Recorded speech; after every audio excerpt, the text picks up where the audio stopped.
أحبتي معي في هذه السانحة الحارس الذي أبدع طيلة مجريات هذا اللقاء. معي في هذه السانحة حامي عريم فريق المشعلية الحاصل على جائزة أفضل لاعب.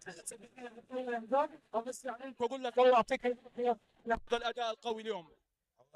والله الحمد لله بفضل الله. خير الله يعطيك العافيه والله ما قصرت. الله الكابتن كافأك، ايش يعني لك هذا الامر؟ القادم افضل، يبغاني اجتهد قدام باذن الله. باذن الله. المباراة كانت صعبة. والله كانت صعبه. الجائزة اليوم تهديها لمين؟